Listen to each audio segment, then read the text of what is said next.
Hello and welcome to Captain Bob. Today I'll be reviewing the FlightSimStuff throttle, propeller, and mixture module. The particular model they sent to me is a trim, throttle, propeller, mixture, and flaps module. You can get different customizations, ones without the trim, and you can select different options. Each of these levers have a 9 centimeter travel. I think this is pretty close to the Cessna 172's actual trim. Let me convert to metric. The controls feel super smooth to move. I can honestly do the thing I do during training, where I put my hand over it, put my finger next to the friction lock right here, and kind of just ever so slightly adjust fine increments. It's really helpful for fine throttle adjustments, and I really like it. There is no throttle friction lock, so you can't adjust how frictiony. I don't think it really matters too much in this application. Another feature that's on the real airplanes that's not on this is the push-pull action, where you press it in, pull it out, and then fine-tune it to adjust it. These, you simply push the whole lever in, and you adjust the entire lever that way, but you can do a precise movement. This flap switch, I really like. It's helpful to have just an up and a down position, because with many different airplanes, if you were to have 5 positions, that might be too much, might not be enough. So I really like the just down and up, and you can look over to see what position you're at. There is no indicator for the flaps or the trim, so keep that in mind. This trim wheel is a multiple turn potentiometer, so you get more than 360 degrees. This small trim wheel really works out for the application. I think this is really a compact simulator experience you want to have on your desk. But if you are going to compare it to a real trim wheel, it is a lot smaller, and it might be a little awkward to pinch, but I haven't had any trouble. When flying along, I just like to give it a few whirls, and it works wonderfully. I put a little marker on it, and we're going to figure out how many turns are on it. 1, 2, 3, 4, 5, 6, 7, 8, 9, 10. So it looks like this is a 10-turn potentiometer, so that gives you a lot of range to trim with. So the genuine Cessna 172 actually has 9 full revolutions. I just googled this, but this is actually really realistic. If you're going for angles, this is almost exactly, and because it's a little smaller, this 10th turn, I think, basically feels natural. It feels like it should exist. The option I chose has M4 screws, so I can mount it underneath something, or on top of something. There are other options. I believe there's a table clamp one, and that might be a little better for you. I really like the clean profile of the back face. It looks like it just, I don't know, it's all smooth. This is the highest quality 3D printing I think I've seen. It is 3D printed, so if that's something that really bugs you, you take that into account.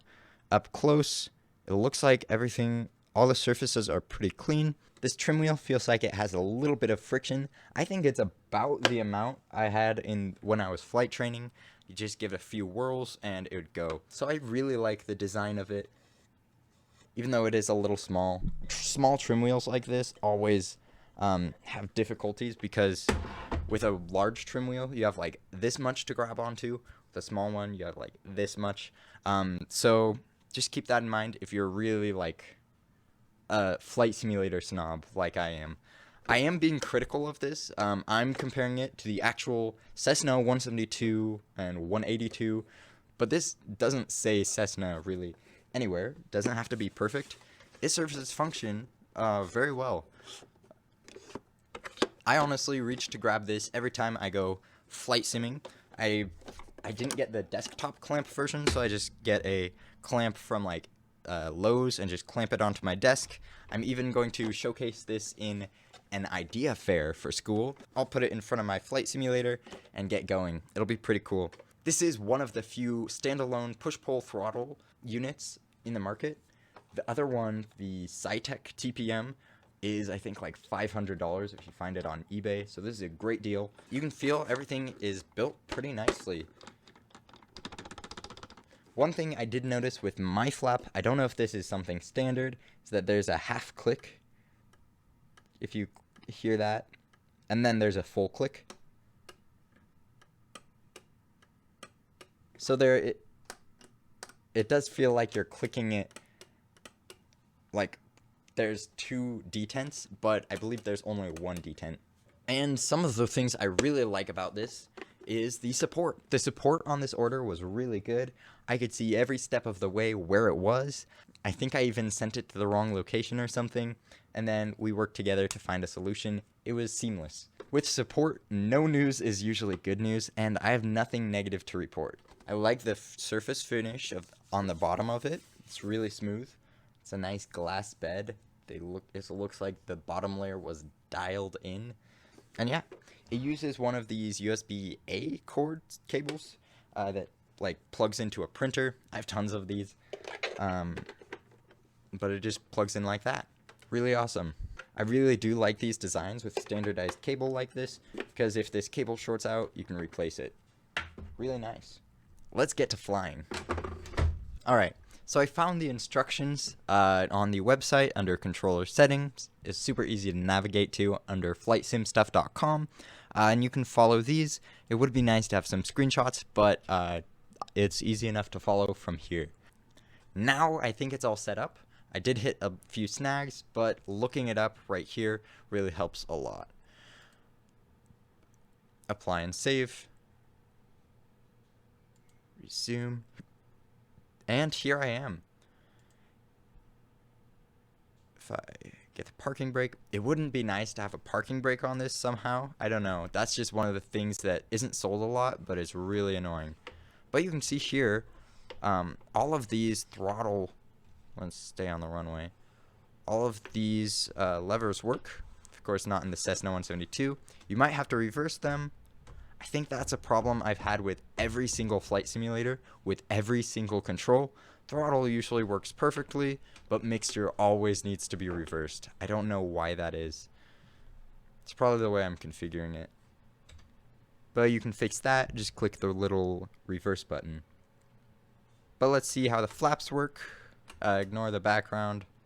Bad piloting is sold separately. You'll have to pay extra for that. So I really like this action. It is a little bit bigger than the real Cessna 172 flaps, maybe by a few millimeters, but it works really well. I can make super fine adjustments, and it works awesome. Say I'm doing a run-up, and I have my brakes on. I can super easily say I want 1500 RPM on run-up, and make that adjustment. It'd be over here. So there we go. And I can do the same for leaning the engine. Peak RPM, I guess we'll go with. Well, there we have it. We have the FlightSimStuff throttle propeller mixture. I really like this. It's a pleasure to fly with, and I'd recommend it to any of you simulator geeks that really like flying with realistic controls. It feels just like the real deal, and I like flying with it. Have a fantabulous rest of your week, and I will see you in the next video.